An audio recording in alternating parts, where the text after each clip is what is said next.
The Yes, person Mr. Chair. behind you, the person beside you. Beside- Okay, now Yes, Ms. Mr. Chair. Lopez. Gina Acosta works directly under you. Is that correct? Your Honor, Ms. Gina Acosta is one of the employees No. My under question the is, Office of the she Chief works of Staff. under you?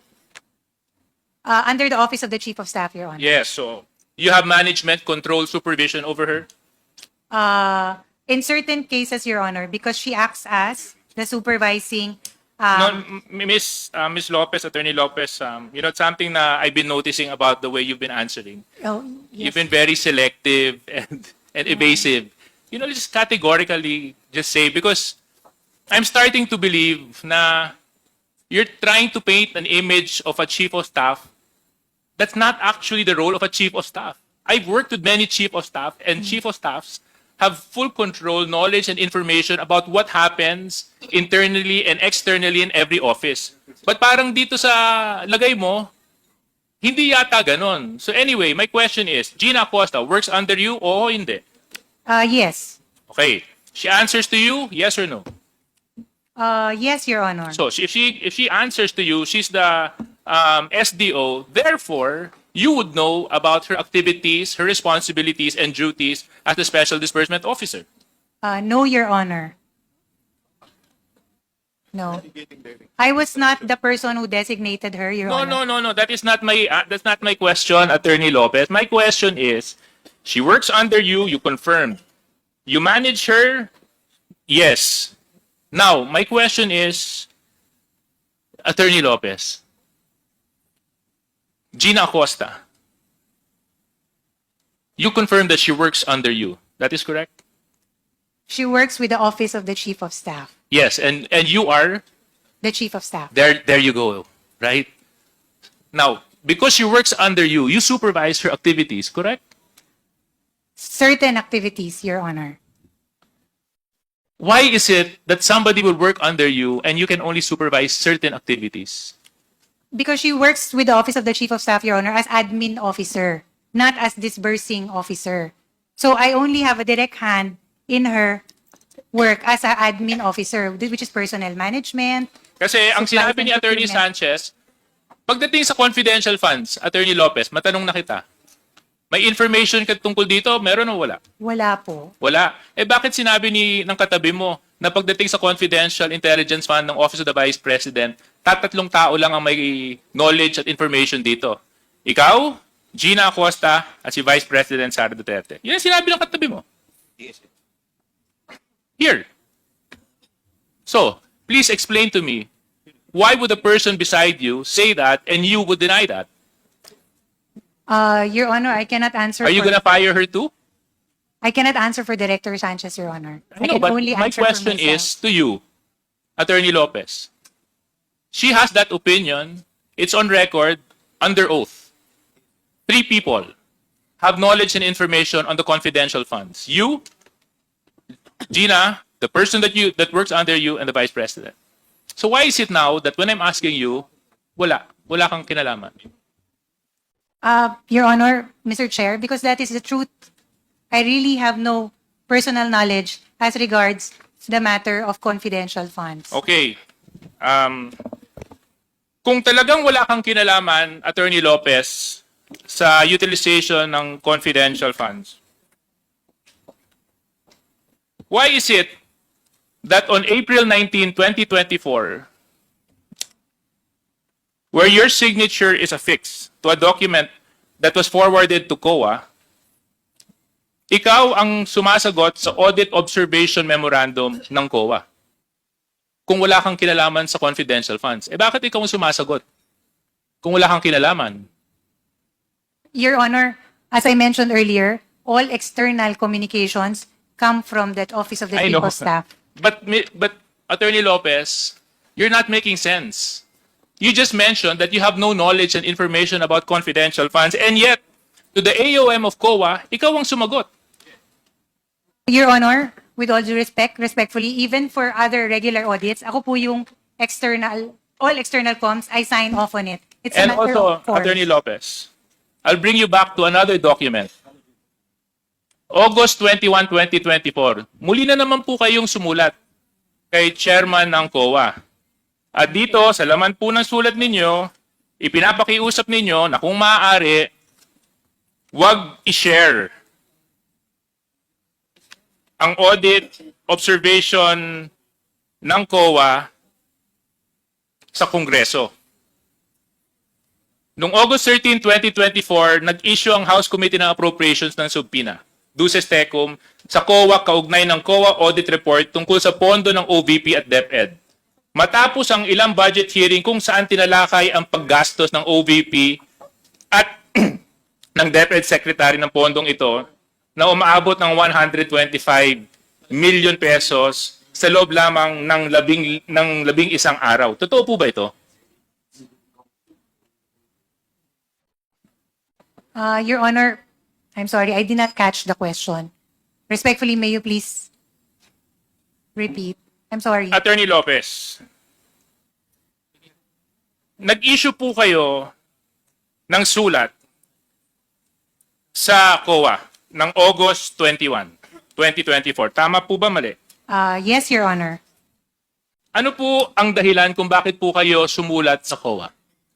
I understand during the time, Your Honor, there was a subpoena issued to the Commission on Audit for the release of certain documents pertaining to the ongoing audit of some transactions of the Office of the Vice President. So ang dahilan kung bakit po kayo sumulat sa COA ay upang pigilan ang COA mag-release ng kanilang audit report and other related documents tungkol sa utilization ng confidential funds ng OVP at ng DepEd. In your words, you said here, you are of the position that the subject subpoena should not be complied with. Is this correct? Your Honor, Is this correct? It's a yes or no, Attorney Lopez. Is this correct? Were these the words you affixed on your letter?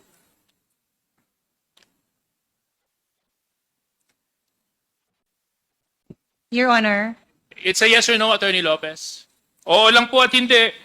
Nandito po yung copy ng sulat. Kung gusto niyo po, bigyan ko po kayo ng copy ng sulat ninyo. may I please At have saka a copy? nandito po yung signature ninyo sa kopya sa sulat.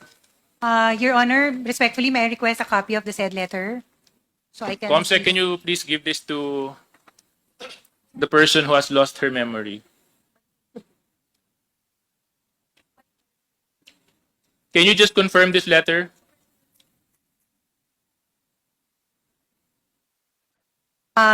Yes, Your Honor. Okay. Indicated in Anyway, the second Comsec, can I have paragraph. my copy back? Since she has confirmed the letter. Okay. Thank you.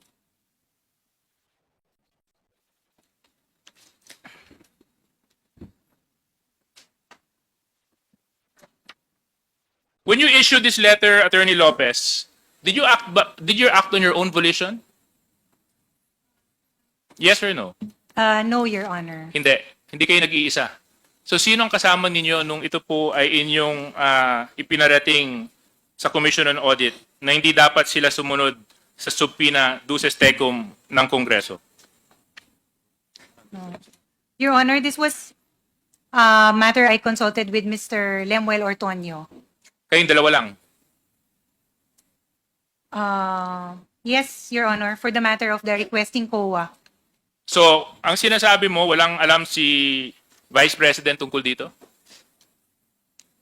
Your Honor, it was a letter that Ma'am, it's a yes or no. Let's not make life difficult.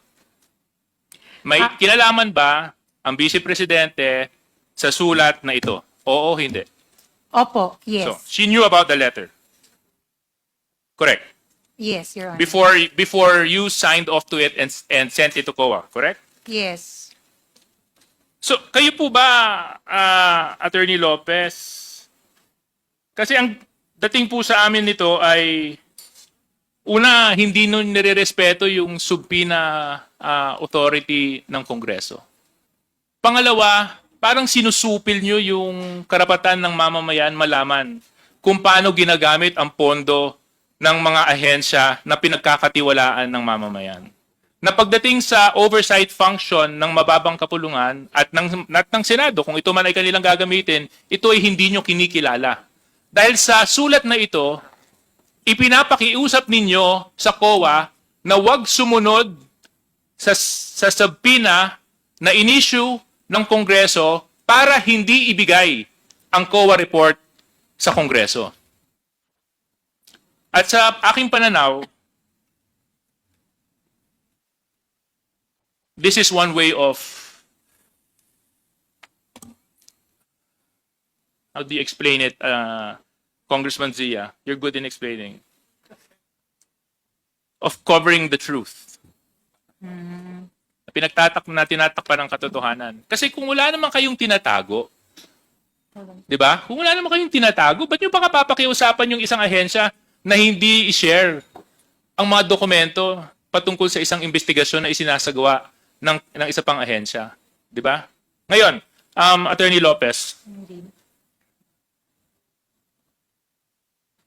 dahil sa sulat na inalabas ninyo, at inamin nyo rin naman na ikaw, si Mr. Ortonio, tama po ba? At ang ating Vice Presidente, ang may alam tungkol sa sulat na ito. Hindi po ba kayo naniniwala na karapatan ng taong bayan malaman ng kung paano nyo po ginastos ang pera na ipinagkatiwala sa inyo? Your Honor, may I answer? Please answer. Mr. Chair, thank you. Respectfully, Your Honor, that letter does not in any way seek to undermine the power of Congress as regards matters regarding to the power of the purse. It is not. It is simply a request to the Commission of Audit, given that there is still an ongoing audit investigation. That's why we requested that since hindi pa naman po natatapos yung audit, hindi naman po din tama na ibibigay na muna yung ganong documents. With due respect also to the audit still being done at the Office of the Vice President. So yun lang po yung position namin. We do not seek to belittle nor undermine the power of Congress, Your Honor. That is the farthest Yes, and the least of our intention. But Attorney Lopez, that is not a call for you to make. Right? Your Honor, it was... Precisely because you are the agency that is being investigated. That's totally uncalled for. You're asking another agency not to cooperate with Congress when an ongoing investigation is happening. That's suppression of the truth. At the very least, dapat hinayaan nyo na lang. Di ba? Kung wala naman kayong tinatago, pwede nyo naman po ipaliwanag yun dito pag nag-hearing na tayo. Kasi nandito po sa sulat ninyo, parang pinipigilan nyo yung COA at pinapakiusapan nyo na huwag nyong ibigay. Sa palagay ko po ay hindi po tama. Hindi po tama sa maraming aspeto ng pagtingin at pananaw. Kasi maaaring tama ang sinabi ninyo na hindi pa kumpleto yung pagsusuri na ginagawa ng COA, but that's not your call to make it. That's COA's call to make, which they have emphasized many times while they've been here. But for this letter, Attorney Lopez, mukha po kasing talagang ayaw niyong malaman ng taong bayan kung paano niyo po ginastos yung 612 million pesos na confidential funds ng Office of the Vice President at pati po ng DepEd. Your Honor, Mr. Chair. Wait, I'll get to you, Attorney Lopez. Okay. So ngayon, Attorney Lopez, are you still of the position that you have no knowledge about these confidential funds? Yes, Your Honor. You have two documents here that you signed off. One, questioning not naman questioning, na pinapaliwanag mo yung AOM ng COA, signature mo ang naka-affix doon. Number two, another letter addressed to COA na ipinapakiusan mo sa COA na wag munang ibigay ang audit observation sa Kongreso. That's your signature. Am I correct, Attorney Lopez? That is correct, Your Honor. And you are still expecting that the committee will believe you na pag sinabi mo hanggang ngayon wala ka pa ring alam maski 2 beses ka nang sumulat sa COA tungkol sa confidential fund. Your Honor, quick reading of the letter would No, indicate... that's my... anyway, Mr. Chair, I would just like to end my point because I don't think Attorney Lopez will cooperate with us anyway. I would just like to manifest those two letters are true. Those two letters cannot be denied. Her signature is on those two letters. Those two letters are both addressed to the Commission on Audit. One, intent of the letter, ipinapaliwanag yung audit observation. Pangalawang sulat, ipinapakiusap sa COA na huwag i-share at ibahagi ang audit observation sa Kongreso. So napakahirap pong paniwalaan ng isang taong nakapirma sa dalawang sulat na yan ay walang kinalaman patungkol sa isyong kanyang ipinapakiusap sa Commission on Audit. No one in their right mind, Mr. Chair, will affix their signature in a document that they do not have any knowledge of. Abogado po kayo, Attorney Lopez. Kung ako nga, pipirma lang sa dokumento, inaaral ko muna kung anong nilalaman. Ito pa, COA. Dito pa, pera ng taong bayan. Sorry, Mr. Chair. Mr. Chairman. Thank you, Deputy. Okay. So kanina, Mr. Chair, no, binanggit na ng ating mga colleagues yung mga dahilan, no, kung bakit mali ang paniniwala ng Office of the Vice President, kung bakit we are holding a hearing in aid of legislation dahil sabi nila wala pa daw batas o wala pa daw panukalang batas. So kaya nga tayo nag-hear ng, 'di ba? Malinaw naman na 'yan. Pero dito sa letter na ito, Mr. Chair, may plano talaga ang Office of the Vice President na mag-interfere doon sa ating conduct ng ating proceedings. Dahil dito, Mr. Chair, at I'm sorry, Attorney Lopez, no, dahil ikaw yung nakapirma dito, and according to our rule, one of the reasons on the undue is the undue interference in the conduct of proceedings. So may I move, Mr. Chairs, na nag-violate si Attorney Lopez dito sa ating proceedings or doon sa ating trabaho due to this Section 11, letter F, undue interference in the conduct of proceedings. May I move to cite Attorney Lopez in contempt, Mr. Chair? I move. Yes, Attorney Your Honor, Mr. Lopez. Chair, I would like to seek reconsideration, Your Honor, of that recent resolution to cite me in contempt, Your Honor. For the record, it was just respectful request to the Commission on Audit. There was no intention, Your Honor, to demand from them or to order them or to commandeer them into something that they did not want to do. It was really something that we requested of the Commission on Audit, and at the end of the day, it is still the Commission on Audit who will decide best, Your Honor. And on another matter, this is a personal note for the Congressman Franz. Ma'am, I truly apologize if there was something in that letter that slighted you on a personal note. It was not my intention, Your Honor. I deeply apologize, and I wish and I hope you would consider my apology. This is my personal apology, ma'am. And I would like to request to the members of the Honorable Committee to lift that contempt order or to reconsider and grant my request, Your Honor, not to cite me in contempt. Maraming salamat, Your Honor, Mr. Chair. What is the pleasure of Congresswoman Franz Castro?